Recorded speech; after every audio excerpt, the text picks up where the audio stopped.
You are now listening to 15 Minutes of Fame Radio. Let's go! 15 Minutes of Fame Radio. Now stepping into 15 Minutes of Fame Radio. Yeah.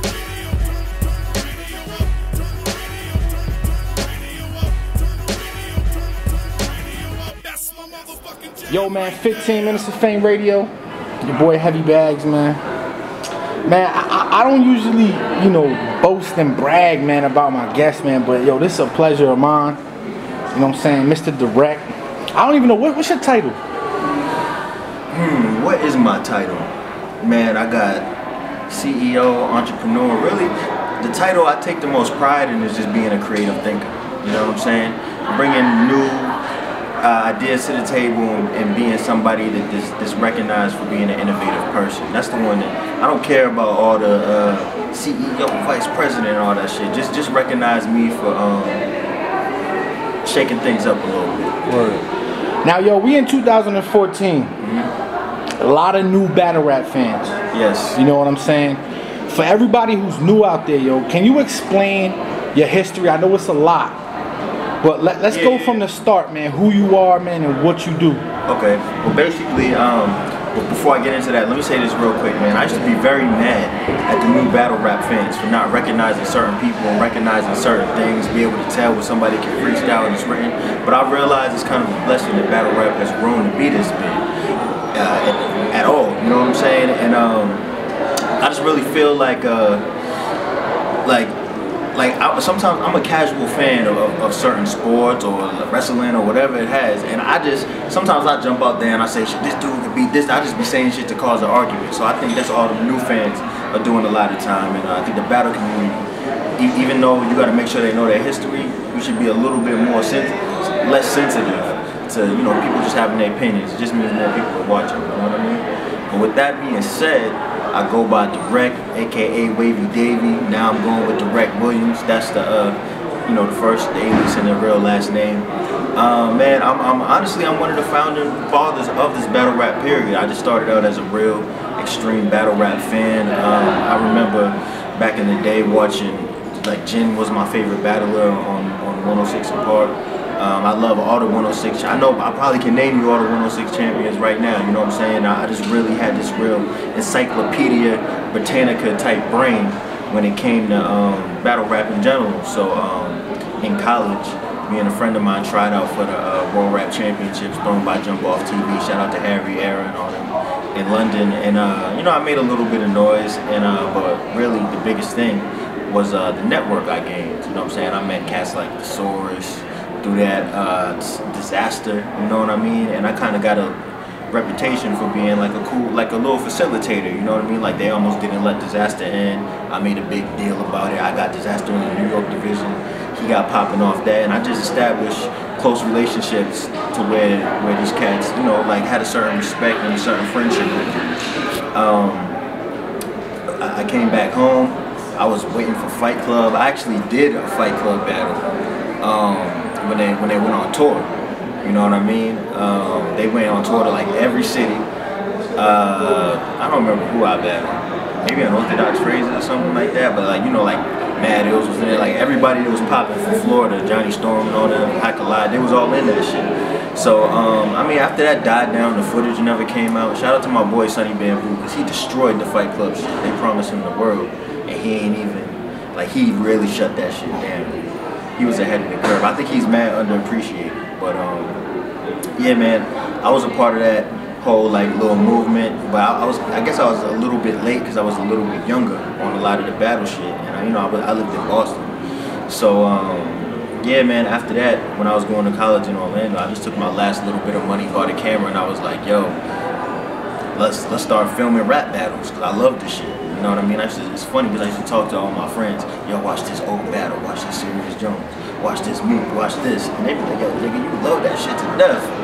And finally, man, we did Unorthodox Phrases versus State of Mind. Two dudes I just knew. I told them right for the battle. They wrote. We had 5 people in the crowd. It was on University Central Florida campus. And yo, I come back to the computer a week later, got 10,000 views. I'm like, what the fuck? You know what I mean? I'm like, nah, it's broken. It probably got 100. You know what I'm saying? Maybe they added some extra zeros. But nah, it ended up being cool, and I linked up with Matt Ills out of Florida, and we came up with the format for throwing multiple battles in a day. And shit really took off when we did the Mosh Jones versus Johnny Storm battle. It was on all hip hop. It's funny, shout out to my man 1080 Pete, Mike P. He's a big video director and shit. Yo, this nigga, we were sitting next to each other in class. I went to Full Sail University, for any of y'all know. That's like a big, like, it's a tech school where you go learn film and video game design and audio and shit. I was in the audio program. My man 1080p is like, yo, why don't you hook up with World Star? And I'm like, what's World Star? And he's like, yo, you know, for all the East Coast niggas, this is like the biggest new site. It's like a media site, news site. So I checked it out. I was hooked on the site. I sent him a letter. I talked to Q personally. And he was like, yeah, man, we could work out a deal where, you know, you throw the logo, you know what I mean, and we'll put y'all on the site. And they was putting up every grind time battle. Lush One came in, brought in the whole West Coast division, and there you go. It was like one of the most popping battle leagues in history, and we were kind of credited with reviving battle rap back to life. I go around saying me and Norbs be getting into this, man. I say I'm the best battle rap A&R, you know what I'm saying? I went to the trenches, I got conceded, I got Hollow to Don, you know what I'm saying? Philly Swain, you know what I mean? Lotta Zay, you know, like Gaddis, you know what I mean? Well, shout out to Sonny Bambo, we got Gaddis, I took it to the, you know what I'm saying? But yeah, man, there's like a lot of the MCs that you love with, that you're in love with now, that weren't a part of that like smack exclusively, you know, thing. I probably had a little part in bringing them to the table, man. And I just loved battle rap so much that I just wanted to see all the old people come back. And I don't care what hood it was, where I had to go film. I was going everywhere, traveling all around.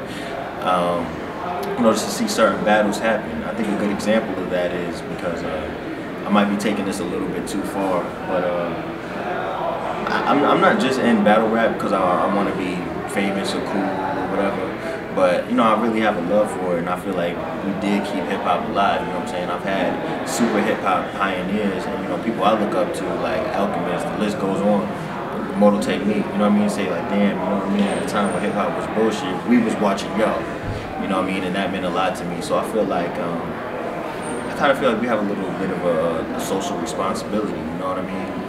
There's dudes in the hood or where have you, going through things every day, and we're giving them an outlet to be heard. You know what I'm saying? We adding a little bit more meaning to some of these guys' life. It might sound corny, but that's the reality of the situation. And the biggest example of that is when we did Grind Time DMV, DC, Maryland, Virginia, and they were like, man, this DC and Baltimore cats killing each other every single day out here. And we did an event, and I think it was Uno Lavos. He was making fun of the Baltimore accent. He was like, Baltimore niggas sound stupid. Y'all sound like this. And like, nobody died, nobody got beat up. It was cool, everyone dapped each other up. And that's, at that point in time, I sat back and I was like, damn, we really, like we really doing something crazy that's like based in an urban community. And that's like what really motivated me. You know what I mean? But yeah, to answer your question, top battle rap and one of the guys who breathed life back into this battle shit. You know what I mean? And I'm just here to create. You are now listening to 15 Minutes of Fame Radio. Let's go! 15 minutes of Fame Radio. Now stepping into 15 Minutes of Fame Radio. Yeah.